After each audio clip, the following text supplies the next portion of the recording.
Most people don't leave Tucson because something went wrong. In my experience, they leave because something didn't feel quite right. And usually that feeling shows up around year 1 or 2.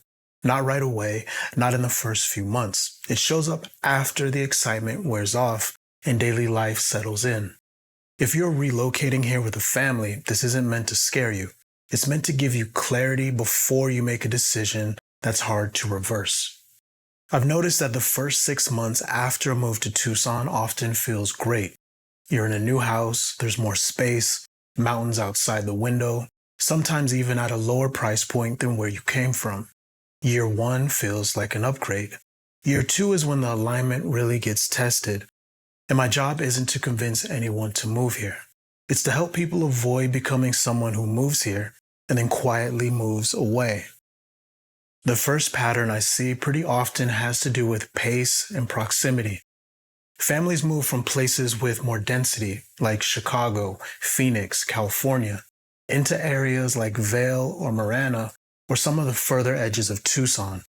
The house is bigger, the streets are quieter, the sky feels open, and at first that feels exactly like what they wanted. But what some people don't realize until later is how much of their old routine depended on things being close. For example, in Vail, you might get more house for the money. That trade-off makes sense on paper. But after a year of driving 25, 30 minutes for things like sports clubs, specialty doctors, activities across town, visiting friends, that extra space starts competing with extra time in the car. Nothing dramatic, it just adds up. That kind of friction shows up slowly, not all at once. The second pattern I see has to do with summer. In certain parts of Tucson, summer changes the family rhythm more than people expect. During the school year, Tucson can work beautifully for a lot of families. The weather is great, outdoor activities are easy, the pace feels comfortable. But summer changes the equation. It's not just the heat, it's how your day works. In older, central neighborhoods without much tree cover, afternoons outside can disappear for a few months. In newer subdivisions without mature landscaping, backyards don't get used the way people imagined until later in the evening. Families who assumed the kids will be outside all the time sometimes realize that summer pushes more of life indoors. That doesn't mean Tucson is wrong for them, but if your family depends on spontaneous outdoor time every day, that adjustment matters. The third thing I notice has to do with social life. In areas like Oro Valley or the foothills or parts of the newer developments, homes can sit on larger lots with more distance between neighbors. That privacy is beautiful, but it doesn't automatically create connection.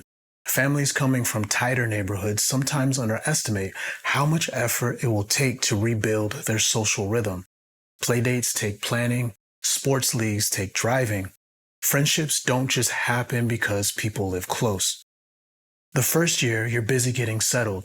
The second year, the question becomes, do we feel connected here? That's where families start to reconsider the move. Another pattern I see has nothing to do with the house, and it has nothing to do with Tucson itself. Sometimes the area simply doesn't match the person. Someone buys in a quieter area because the views were beautiful. A family buys on the far edge of town because the houses were larger. A professional buys in a master plan community because it looked organized. But after a year or two, they all realized they missed something they didn't think mattered. Energy, convenience, walkability, privacy, community, whatever it is. And that's why I always tell people, you don't choose a house here. You're choosing a daily environment. And the people who stay long term usually are the people who chose the right area before they chose the right house. This is usually what it looks like in real life. A family moves here for more space, lower cost, better weather. They buy in a newer area outside of the core. The house is beautiful. But by the second year, the commute feels longer. Kid activities require more driving than expected. Extended family visits happen less often than they planned. Summer feels longer than they pictured. Nothing went wrong, no disaster. Just a slow realization this isn't exactly how we pictured daily life. And by the time that realization hits, moving again is expensive.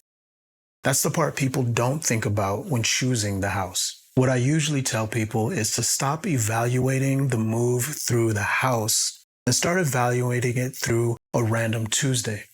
Because houses are easy to fall in love with.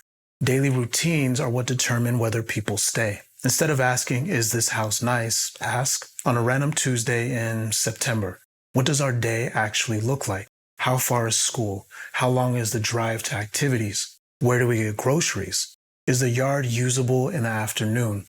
What does traffic feel like on normal times? If the day feels manageable, you're probably aligned. If it feels like compromise stacked on top of compromise, that's the signal.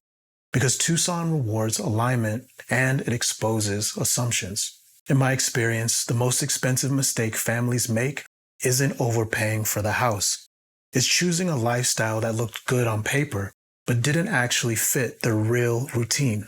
If you're thinking about relocating your family to Tucson in the next year or two, it's usually worth slowing that decision down just enough to understand what daily life is going to actually feel like.